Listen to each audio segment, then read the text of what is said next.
Good morning, good evening, good afternoon, wherever you legends are in the world. So, today is a very special and one of many, but this is our first one that we are doing. We are chatting today to Kelly, who is a member of TB Community. She's been with us for, I want to say, nigh on close to 2 years now, if that's close to correct. Yep. She is under the body confidence method and has been and had an amazing transformation. And really, the reason why we have started doing these is because we want you to hear from people who have walked the road that you are currently potentially at the beginning of. And there is nothing better than to hear it from essentially the horse's mouth in terms of the struggles, the wins, the celebrations, the bottlenecks that they faced when they first started and potentially before they even started going, to give you a clearer understanding in terms of where you are now and how it's possible to progress forward with just a little bit of hope, following the program, listening to your coach, and essentially just having belief that you can get through and you can progress from where you are to now to where you want to go. A lot of the time people suffer with that. One of the biggest bottlenecks is that self-belief that they can achieve what they want to achieve because they've been down that yo-yo all or nothing mindset for so long, starting on Monday, failing on Thursday, starting in on Monday, being stuck, because a lot of the time they just lose that belief that they can actually do it. And that starts to have an effect. So, Kelly, if you wouldn't mind just giving a little bit of an introduction, you know, where you are, where you live, family, all that kind of stuff. Just a little bit of brief introduction. That'd be amazing. Hi, my name's Kelly. I'm from Syracuse, New York. As Tom said, I've been with him for about 2 years. I have two grown children. My daughter's getting married soon, married. I'm married also, and I came to Tom because I desperately needed help. It, And how Go are ahead. you feeling today? How are you feeling coming on this podcast? It's a little nervous, but I'm happy to help anybody that has struggled with what I've struggled with. It wasn't an easy road. Every day is a challenge, but every day I feel a lot better about myself. Amazing. So, Kelly, I'd love to kind of like start off by zooming back a little bit. Um, and I guess a question to kind of open up, like, what was life like before the body confidence method? What was life like before joining the program? It was hard. I would go to the beach or the pool in the summer. I wouldn't take off my shorts or my tank top because I was embarrassed of how I looked. I was always a very small person. And then I gained all this weight because, well, I'm postmenopausal. I also have hypothyroidism, and it just made me feel bad about myself. I wasn't comfortable in my own skin. I didn't like to look in the mirror. I didn't like to go out anywhere where I'd have to dress up because Mm. it was almost like I was ashamed of what I turned into.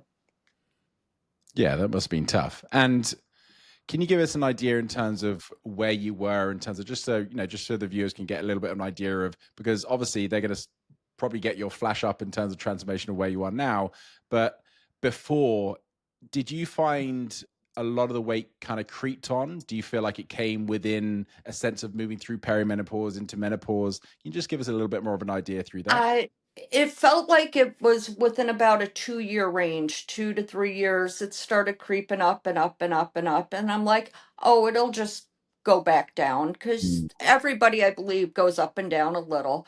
But Yeah. well, it got up there and it wasn't going down. Can you give Not us an even idea? close. Can you give us an idea in terms of how much you gained over that 2 years? I went from 120 pounds to 165 pounds. So 20, yeah, 25, 45 pounds. And that's huge for me. Quite an increase. Because Yes. give us a little bit of an idea in terms of life before the weight gain. I mean, you used to be active. You've always been active. You've always been kind of like, physical, right? Oh yes, I was always physical. I was very athletic. I Even growing up with my kids, I helped coach football. I was a gymnastics coach. I was always active and running nonstop. And I had a lot. I was I had a lot of confidence. I would take Mm. pictures. I would be running around in a swimsuit and not think anything of it. And I had so much more confidence. Yeah. And then it just diminished. All of a And would you, sudden, I looked in the mirror and went, who is this person? yeah. I didn't Would you, have the energy I used to have. I was always tired, and I think some of that was physical as well as mental, though, because it was easier to sleep than face the problem. did you get any help? Because it's interesting. We've literally, like this morning, me and Katie, our in-house psychotherapist, we did a podcast on menopause, which we're actually going to release later on this week. Something you'll probably find really interesting, Kelly, because it's something that you've been through. But when you, in that period of obviously perimenopause, before you actually came menopausal, did you have much help? Like, was there much help from not only kind of like obviously like family and friends? It's a tough one, and even with a partner, it's very hard to kind of relate. But you know, back then, was there much information and education and know-how in None, terms of like, what you were going through? none at all. I even went to my medical doctor and Mm. they did some blood tests. And it was more for my thyroid at that point to test it. And he's like, oh, yeah, you're low, but this is what happens to women of your age. You get old and you get fat. Wow. And I just stood up, put my jacket on, and walked out and found a new doctor very quickly. And this new doctor gave you a little bit more light in terms of a route out of what you were currently facing. Yes, they got me on some medication for the thyroid that Mm. helped. But that's kind of where it stopped. They'd never addressed the hormone issues that come with menopause or supplements or anything I can do to Yeah. help it. Were they aware? Like, did they run through your blood tests? Did they take more blood tests? Were they aware that hormones had kind of taken a little bit of a dive? No, honestly, you'll find it a lot, at least where I am in Syracuse. The doctors will not run a blood test for your hormones. That seems crazy. It's they just think that you can deal with it. You just carry on. Well, I mean, yes, which you did. And even given that tumultuous position that you're in, obviously effectively going through perimenopause with not much help, you still managed, because this was, give me an idea in terms of timelines. You're 55 years old now, if you don't mind me Mhm. saying.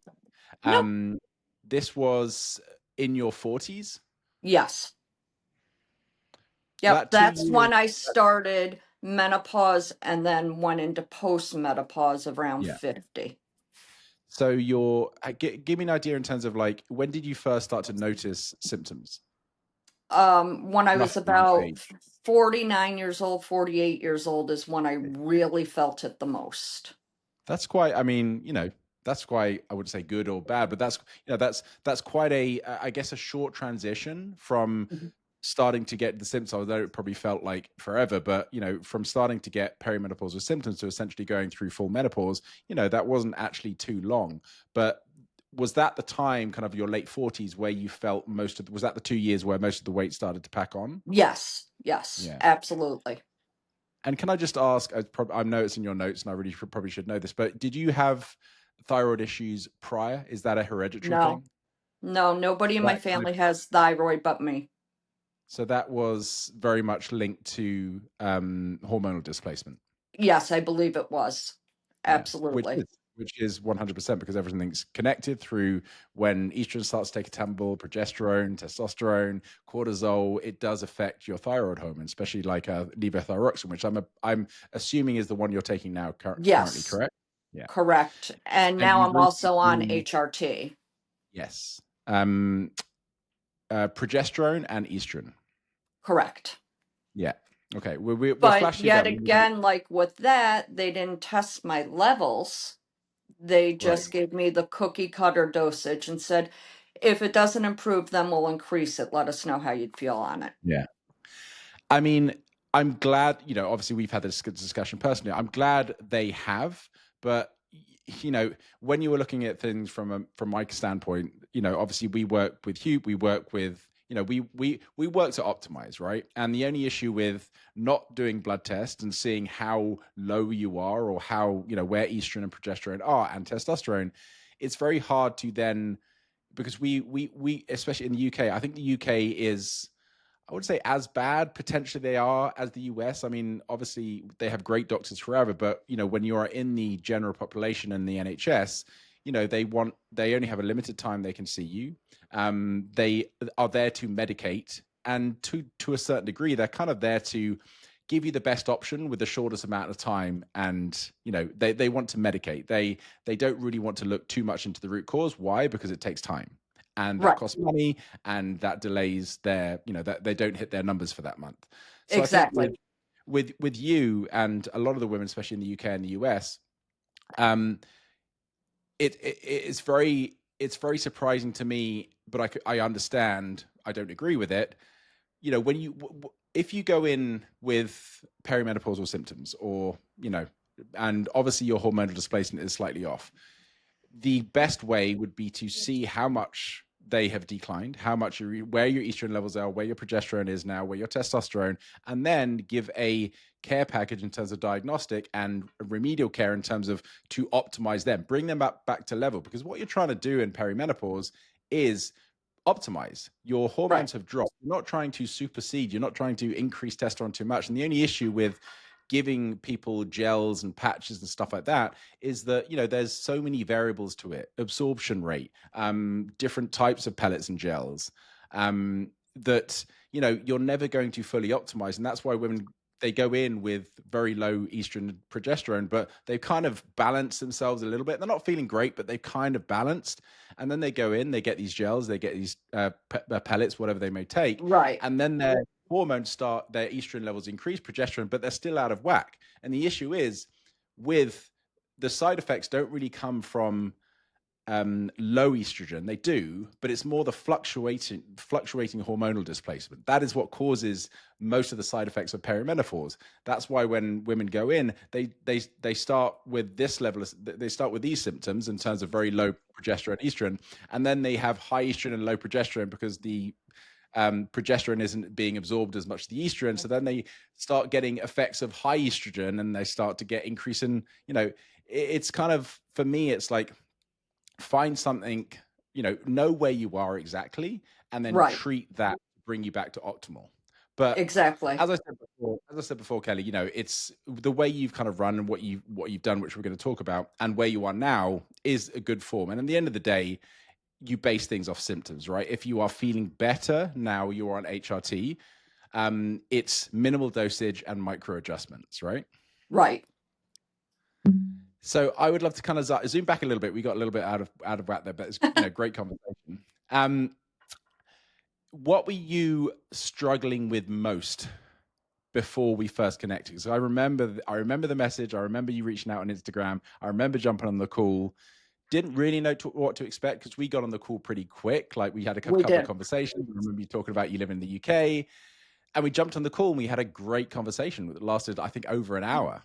Yeah. Um, But remind me, what were the main things that you were struggling with when we first connected?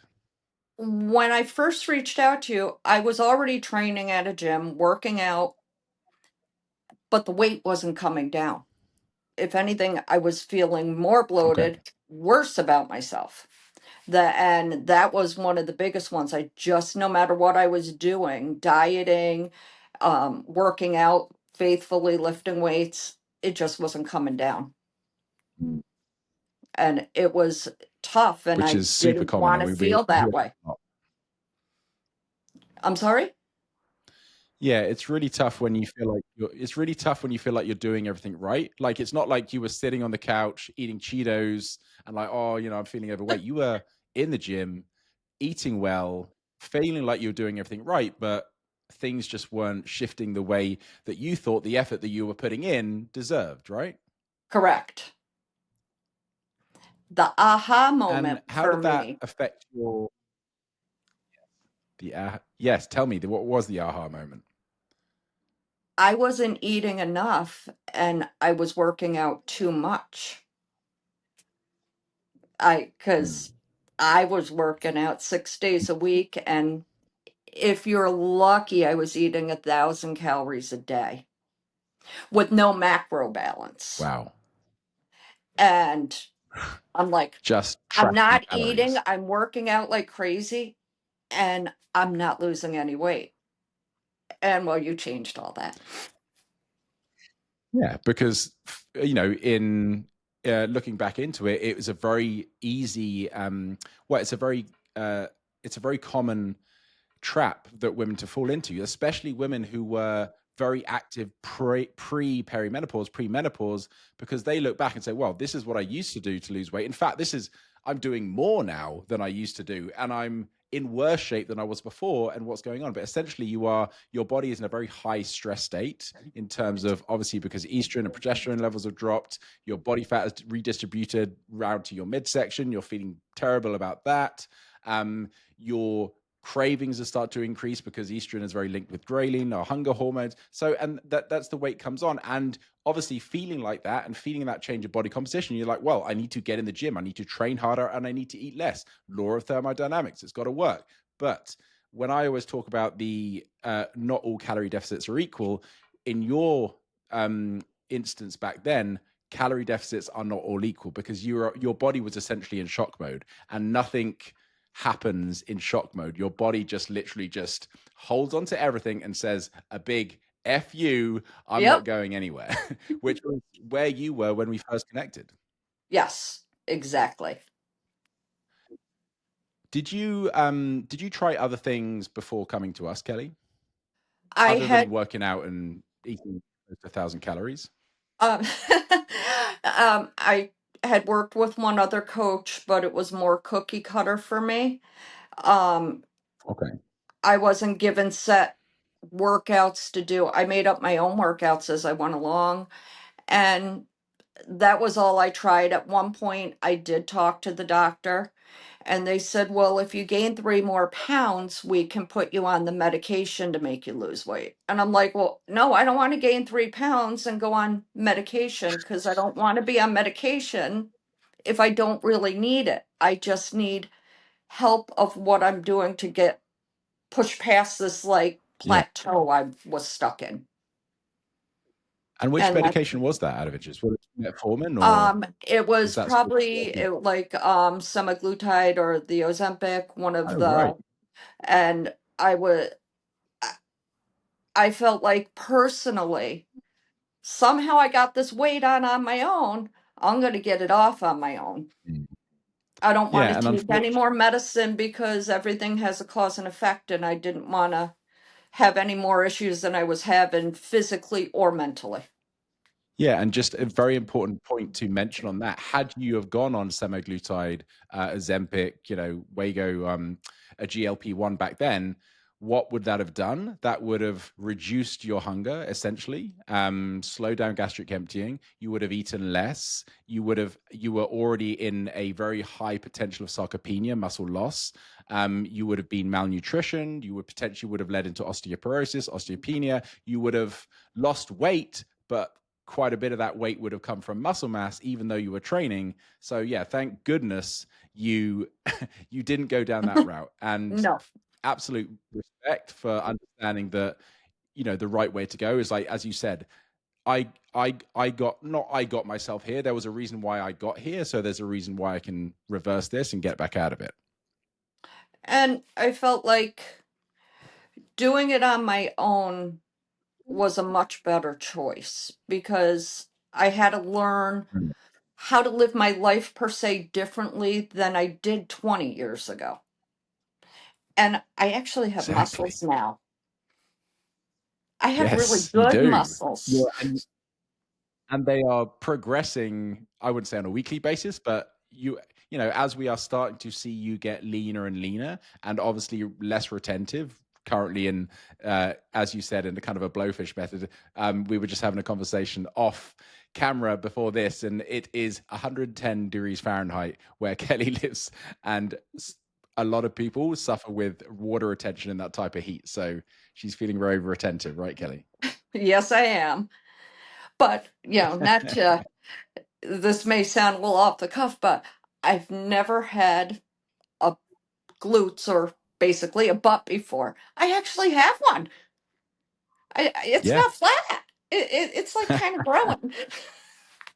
I always remember a specific conversation we had. I think it was, I don't think it was before, I don't think it was on the call, the discovery call. I think it was about a couple of months in, or maybe in the discovery call, when you were speaking about, you know, your goal was to essentially, when you went back to Florida that summer, to be able to get in a bikini.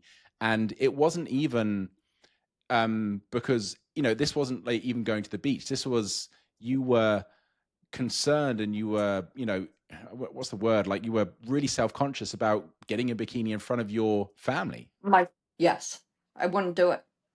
Yeah. I couldn't do it. It was it, and I know it was all in my own mind because my family would never judge me or my friends, Mm. but I couldn't get out of my own mind of feeling of no self-confidence, zero. I had zero. And now Take me I'm back there, Kelly. What is that, how how does that how does that level of like that low confidence, that low self-esteem, how does that feed into other areas of your life, it's or how did horrible it? because you kind of take it out on people around you, not meaning to. Um, and you're just kind of always like depressed and sad because I couldn't process everything and I didn't know how to dress or how to feel good Mm. about myself, so I couldn't make anybody else feel good about themselves, and I would just paint on the happy fake smile. And then when I was alone, I would have my moments of I just don't know how to handle all this. But, then thank God I've Mm. connected with you and you've really helped me build that confidence back up. Even like I know you do the Yeah. competitors. Those girls help me build because you look at them and you're like, wow, but their struggle's no different than really my struggle, I finally learned. It's just at different degrees. 100%. Yeah, it's, yeah, it's very similar, and I think that's where a lot of people, um you know, they have this illusion that competitors, because obviously, you know, we, within the body confidence method, we've got comp prep, we've got performance, and we've got the body confidence program, body confidence method program. It's, you know, it's often confusing when I say, like, look, when I'm speaking to people on discovery calls, it's like, yes, we have competitors, but they suffer, you know, their struggles are very similar to what you've been through. You know, these are our kind of elite programs. These are what people would love to attain. Not everyone wants to Right. compete, of course, but it's something kind of like a step forward. But we've got to understand that they have all been potentially where you have been, and they've made that transition and process, and the struggles are still the same. Yes. They're very similar in terms of what, you know, the struggles that people go through, you know, relationships with food, self-judgment, self-doubt, all these kind of things. You know, they have it in spades, as well as all our community, and that is one thing that we work on, you know, as a, you know, as coaches, as with our clients. That is really the main bottleneck, which if we get over, it makes results a lot quicker, a lot smoother, and that self-belief really engages them to maintain the level of consistency that they need to, like you notice, to get the results, right? Right. I always hated on Fridays, we submit our pictures to you and our measurements. In the first Mm. couple weeks, doing the first probably month or two of doing the pictures, it was like, oh, I hate this. I hate this. But then all of a sudden, one day, I put picture one next to picture 8 weeks, and I was like, oh, wow, this is pretty cool. And I know people will struggle with that because, I mean, you show your competitors' pictures are the girls in the just the plain old fat loss trying to get our stuff back together. You Mm. show both pictures. I'm going to be one of those girls. 100%. Well, I You know, mean, in terms of where you've come already, Kelly, it's a ginormous um, transformation. And, you know, you know, we speak about the physical, obviously, because that's really what a before and after shows. Well, I don't mean you say it, but not before and after. I always say with you, Kelly, it's a before and during. right. We haven't even hit our after. Trust me. You've got, you know, the way you're progressing week by week, month on month. We've got plenty of room left to go. And I But remember the one time a great feeling was I went to my family's home in Florida and I wore my mm, swimsuit. Nobody said anything. I think they were kind of scared that I'd go run in the house or something. But you were the first person I'm like, I wore my swimsuit and I'm going to get rid of these tan lines from my amazing. shorts. And it was a big moment for me. And to some people, that may not seem like a lot, but it's huge when you've lost your confidence for a while. I It's a think there great are feeling. a lot. I think a lot of people watching this, Kelly, are going to be able to relate to that massively. Yeah. It's a tough struggle, but it's so worth it. Has it, we've been together 2 years. It's not an overnight transformation. Mm, It's every day is a new challenge, a new little goal that you've reached. You just take each day at a time, but it's so worth it. And I still have a ways to go, but I'm happy again. I'm confident again. I put on a swimsuit this past weekend and I was happy and I didn't feel awkward. mm, I didn't amazing. hide like I used to, even from my husband, who I know would never judge me, but I would always go in the spare room to get dressed, to Wow. put on pajamas, to change Mm. clothes, because I just don't, I couldn't stand anybody seeing me. And I'm guessing And you've noticed that shift in terms of obviously the way you feel, but also how you interact with your husband, your family, your absolutely. friends. Yeah, absolutely. I'm happy to say I'm down 4 dress sizes That's and massive. 3 pant sizes. And my daughter's getting married, and I'm going in a size 6 bodycon dress, and I'm proud of it. I may still have what I call my little marsupial pouch, but I'm proud of where I came, and I'm happy. That wasn't in the literature that I learned. Tell me, what is this marsupial pouch? It's my one little role we got left to conquer. I call it my marsupial pouch It's that about the my little joeys paunch. hang out in. Marsu. I've never heard that phrase before, but if you don't mind it, I'm going to steal it.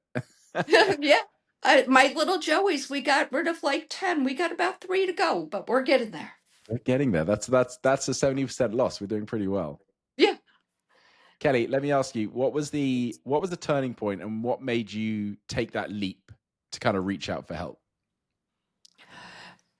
I didn't like who I became mentally. I've Okay. always been a happy go lucky person. I'll do anything to help people, but I just became an unhappy person and Mm, not the person I always was before. And I said, I don't like who I'm becoming. It wasn't just about the physical, mentally, it takes a toll. And I said, I got to change. I got to yeah. lose the weight. I got to learn to have confidence. I got to be me again. And that's what made me push. I just wanted to be happy in my own skin and to look in the mirror and not feel bad. Did you have any like did you have any nerves or, predispositions about reaching out? Or was it very much like a decision made, I need help? I was a little nervous because, as I've said, you do competitors, and I was like, oh, this guy's going to look at me and go, oh. And then after our first phone call, I'm like, he gets it. This is awesome. Mm, And I said, nope, I'm signing up right now because you were the first person that I truly talked to that understood what I was going through. And you're a guy, I'm a girl, so guys don't always understand girls, yeah. but you knew where I was coming from and you got it, so it was easy to take the jump and work with you because you put Mm, me at ease about my what I was going through and reassured me we'll get there. yeah. I mean, it's always going to feel like a little bit of a leap of faith, but if you feel like, as you said, we really connected on that call. It's something that you express a lot. You were very deep in terms of what you said. You were very honest. You were very open, and it gave us a framework of exactly what we should deal with. And the reason why, and yes, the reason why I understand and we understand women is just through experience. Like, we've dealt with, there are not many things that come up now with the clients that we deal with that surprises us. It's about a system, it's a process. And just like you, Kelly, most of the women that we work with, they have just been using the wrong system. I And was that is so through no using it fault of wrong. their own. Yeah, it's through no fault of their own. It's through a lack of understanding, a lack of knowledge, a lack of good information from the type of people that should be giving you good information. And also, it's analysis paralysis. There's so much information when you start to dig into yourself that you just start to get that kind of overwhelm and like, well, this is great, but this person contradicted this. Like, and you end up being in a position of overwhelm. You don't make a start. It's like you don't know Exactly. which avenue to take. There are 10 different doors you could open that theoretically could work. So which one do I take? But when you've got Right. someone, like us, that essentially this is the framework you need to do. This is what we deal with. Obviously, it's very personalized in terms of who you are and the experiences that you've been, and where you are in terms of where you want to go. But it's a system and it's a process, and the support and accountability, which we're going to go on to next, is what makes that system workable. Yes. But I'd love to kind of like speak a little bit about the kind of starting up and getting kind of up and running within the body confidence method. What surprised you most about starting up in the body confidence method with us? How much food I had to eat. The Well, first going from a week you thousand gave calories, me yeah. the macros, I'm like, oh no, I can't eat all this food. I'm going to be huge. This guy's crazy. Well, you're not crazy. I was crazy because the food actually helped me lose the weight. I was just Yeah. eating it in the wrong fashions before.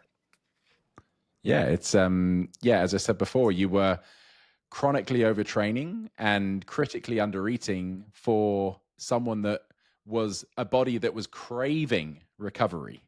It was like craving, please lower my cortisol levels. And the other aspect was I was so used to working out 6 days a week.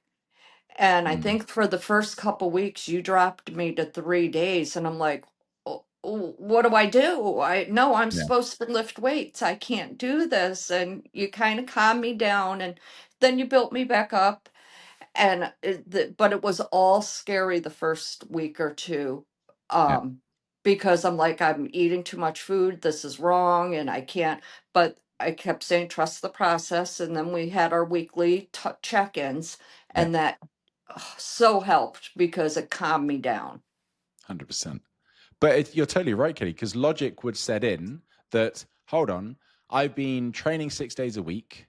Expenditures are obviously high. I've been getting my 15,000 steps in a day. I'm eating sometimes less than 1,000 calories. And now this guy wants to put me on more calories and less training. Logic says I'm just going to gain a whole bunch of body fat and feel even worse than I did when I am. But I don't think that trust to essentially, do what we were saying during the first couple of weeks was never going, like, if we hadn't had that call and we hadn't dug into what you've been and the experiences, and we hadn't dug into kind of the pain you were feeling and giving you a solution, and someone just gave you those macros and calories and training and said, oh, cut down to 3 days a week, I'm pretty sure you would never agree. You're like, this guy's crazy. Yeah, right. Yeah, it's Yeah. you have to trust the process, and it's when you first start it's intimidating, but if you just trust it, it Mm, works. And I mean, I had one of my friends sign up with you, and she was doing the same things I was doing, roller coaster, but mm, same thing, she trusted the process and she did amazing too. yeah. It's And I would continues. recommend this to anybody, to lose weight, because to me now I'm very focused on I lose weight, but I'm gaining muscle at the same time, and that's a fine balance to acquire. Mm. And have you found it's like, because, you've probably in your previous times, I know you're quite thin and sporty and athletic, but, you've lost 5 pounds before and put it back on. And, Oh yeah. you understand the process behind that. You understand the process behind kind of like, I want to drop 10 pounds in 8 weeks, and you do it, and then generally the weight starts to come on. Do you feel that, obviously being 2 years in working with us, that you've found that kind of like niche level of sustainability that's kind of like not only Yes. kept you where you are, but also kept you pushing forward?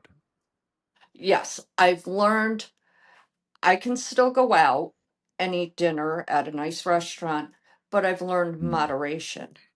You taught me that's that it. word over a year ago, and everything in moderation. And now I pretty much I can look at my food and know I'm within my realm that I should be for my macros for the day. I Mm. know how to compensate if I have a party coming up or an event of okay, so I have to alter my week a little to make it all fit. I know it'll take me 2 hours to walk 15,000 steps. So I just automatically know. So I just keep doing what I'm supposed to do um of my macros that I don't even have to. It's like second nature now. It's like I just Yeah. know what I got to do, that I'm not going to roller coaster up and down because you've taught me how to eat properly, if that makes And sense. I that makes absolute sense, and that is a fantastic answer. And what I lead with a question from that, Kelly, that um, I think a lot of people, when they feel like, when they hear you've been in for 2 years, they probably think like, oh, you've been dieting for 2 years. But tell me, does it It's feel not a like diet. you are in a restriction? No, it's not a diet. I chose to make a lifestyle change. That's different Amazing. than a diet. I'm not dieting because you've never once told me not to eat something. Mm, I can eat carbs, I can eat fat, I can eat protein. I just have to do it in proper ways, unlike before. I mean, my diet before was like diet Pepsi and cupcakes, and it was really good, but now I've learned to eat properly, Nice mix. healthy, and with keeping within the macros you've always given me. I actually think I've improved. I know for a fact I've improved my gut health because I'm eating healthier. I don't 100%. I'm not missing any food in life. If I want to go out for an ice cream, I'm going to go have an ice cream. If I want that piece of cake, I'll eat that piece of cake, but I'm not going to overindulge. If I want to have alcohol, I'll have a glass here or there, but I don't really drink alcohol anymore. Just because with I had another skin disorder called lichen sclerosis, and it's completely in remission, which is a very rare thing for it to be in remission. Amazing. But it was from the clean eating now that Mm, I've practiced, and the alcohol and the sugar, yeah. everything, you just balance it. But I'm not on a diet. I'm working here to grow muscle. Yes, I'm still losing weight, but I don't consider this a diet. And anyone that says it's No, a because diet, at the end of the it's day, not. it's not. I'm Yeah, sorry. because diets are short-lived. There are No, you're good. Diets are short-lived. Like, diets are there to be done for a specific target, for example, weight loss, for a specific time of frame. But, with you, it's always been about, I would say, prolonged body recomposition. We've had periods of push phases where we've altered your calories, we've altered your expenditure, we've altered your training to adhere more into like a fat loss phase. But most of the time, we are very much focused on what can we do, and what is essentially the maximum amount of nutrients we can give you to support your training intensity, your growth, your hypertrophy, your sleep, your recovery, all of this kind of stuff to optimize, but whilst being in a slight deficit to elicit that level of fat loss should we want it. Right. And like I said, I've never felt that I was on a diet since in the 2 years I've been with you. I can tell you a diet, that's 1,000 calories a day. And doing as much Mm, cardio yeah. as I thought I needed to do to burn off the 1,000 calories I ate, so I was like depleted to zero. Uh, that's Yeah. dieting. and that's crazy dieting. I'm learning to eat healthy, maintain my weight. I'm still losing weight, but I'm gaining muscle. And I like that because 100%. that's going to help me one day. One, as we age, we lose bone, we lose so much stuff. And this is going to help me be that much stronger when Yeah. I'm 60, 70, 80. That if I take a fall, I'm going to be able to handle it. That's it. And that is one of the I think there's not many things that there's not so many things that fitness professionals agree upon, but one of them is certainly one of the keys to longevity is maintaining your strength, maintaining your muscle mass into later years. And you are not Yes. only maintaining it, you are growing. Yes. I grew little Amazing. Kelly, chicken I'm nuggets not in gonna my arms. I've never had arm muscles. Look at those little chicken nuggets. that's pretty impressive. And the triceps are looking firm as well. Oh, I love triceps. Kelly, I'm not gonna keep you much longer. I just want to kind of ask you a couple more questions. One of the questions I want to ask you is what were some of the mindset shifts and habits through this process that have really kind of like that really kind of ring out to you that have really stuck? Some of it, I would say, again, back to the eating, that it's okay to eat. It's okay to be on Mm, 1,500 calories.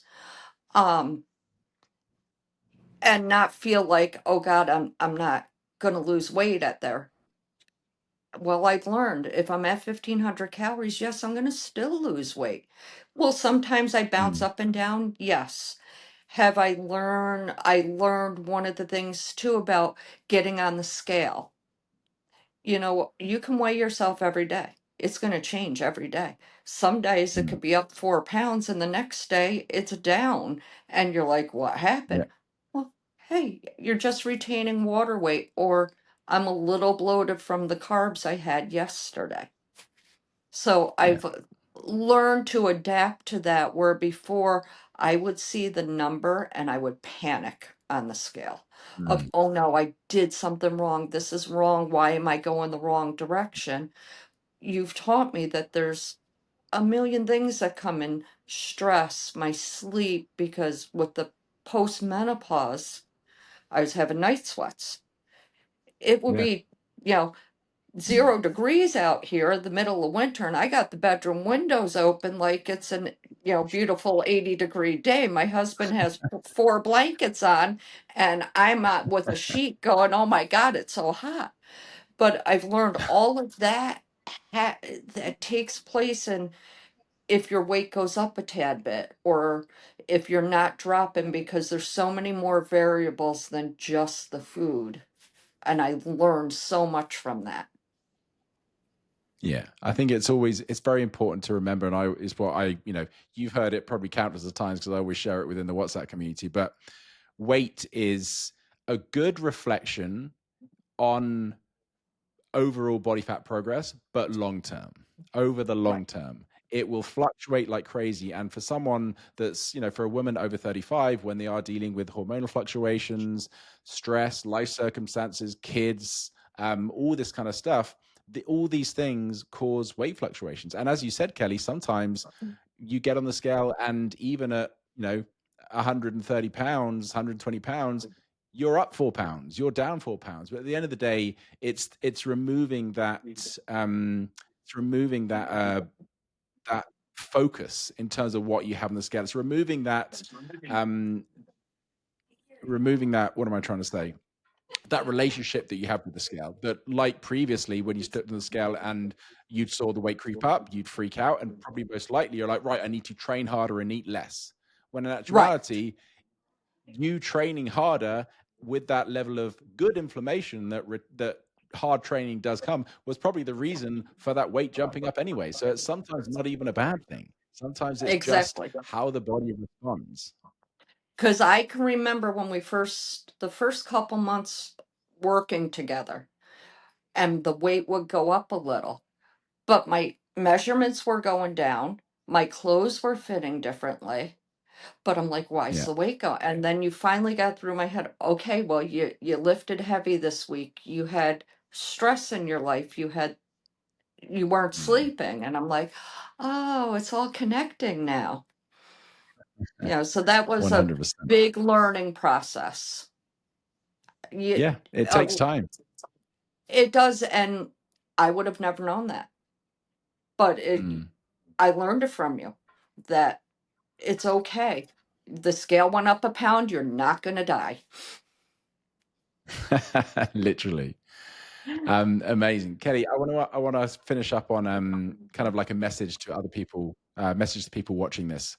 What would you say to a woman who's where you were, sorry, 2 years ago?